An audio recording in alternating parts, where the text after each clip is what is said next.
আজি এটা এই ছয়গাঁৱৰ ইতিহাসত এটা ঐতিহাসিক দিন বুলি আমি গণ্য হৈ থাকিব বুলি ভাবিছো। কিয় এই নাৰকীয় ধৰ্ষণৰ নিচিনা নাৰকীয় কাণ্ডৰ বিৰুদ্ধে জাতি ধৰ্ম দল মত নিৰ্বিশেষে সকলোৱে ওলাই আহিছে।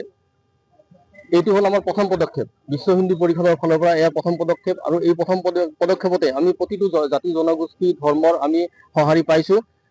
আমি আশা কৰিছো প্ৰশাসনৰ ব্যৱস্থাৰ জৰিয়তে এই নৰঘাতক বুলিয়ে ক'ব লাগিব আক্কাচালিয়ে উপযুক্ত শাস্তি পাব। আৰু যেতিয়ালৈকে উপযুক্ত শাস্তি নাপায় তেতিয়ালৈকে আমি বিশ্ব হিন্দু পৰিষদ আমি ক্ষান্ত হৈ নাথাকিম।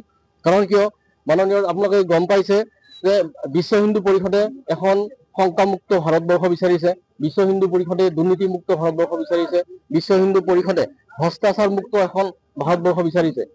ইয়াৰ স্বাৰ্থত আমি আপোচহীনভাৱে আমি কঠোৰতকৈ কঠোৰ আমি সিদ্ধান্ত ল'বলৈ আমি অনাগত দিনত আমি বাধ্য হ'ম।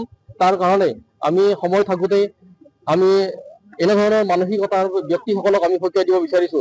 ৰাইজৰ ৰোষত নপৰাতে তেওঁলোক শুধৰণি ৰাস্তা লৈ আহক, অন্যথা অনাগত দিনত অতি ভয়াৱহ পৰিস্থিতি তেওঁলোক সন্মুখীন হ'ব। এইখিনিতে আপোনালোকৰ সংবাদ মাধ্যমৰ জৰিয়তে আমি এটা কথা ক'ব বিচাৰিছো, বিশ্ব হিন্দু পৰিষদে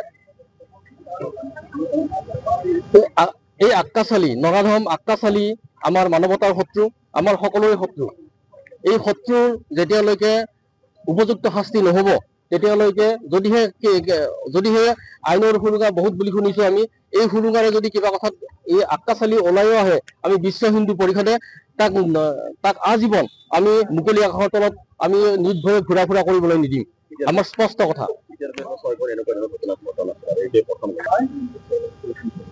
এনেকুৱা ঘটনা হয় আমাৰ ওচৰে পাজৰে বহুত ঘটি আছে, কিন্তু ছয়গাঁৱত এনেকুৱা জঘন্য ঘটনা ঘটা নাছিল। আমি এই ঘটনাটোৱে শেষ ঘটনা হওক বুলি আমি মনে প্ৰাণে কামনা কৰিছো।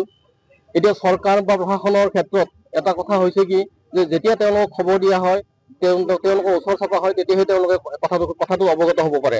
আৰু অৱগত হোৱাৰ পিছত আমি লক্ষ্য কৰিছো আমাৰ স্থানীয় প্ৰশাসনে এইটোত হেমাহি কৰা নাই। আক্কাচালিক লগালগ এৰেষ্ট কৰিছে আৰু লগালগ আইনী ব্যৱস্থাৰ মাজত তাক আবদ্ধ কৰি ৰাখিছে। আৰু চৰকাৰৰ ফালৰ পৰাও আমি তেনেকুৱা সঁহাৰিয়ে পাইছো, যিহেতু আমাৰ মুখ্যমন্ত্ৰী মহোদয়ে কৈছে যে অপৰাধীৰ ৰম্যভূমি হ'বলৈ দিয়া নহ'ব অসমখন। আমিও সেই একেমত, অপৰাধীৰ ৰম্যভূমি হ'বলৈ দিয়া নহ'ব আমাৰ এই অসম ৰাজ্যখন।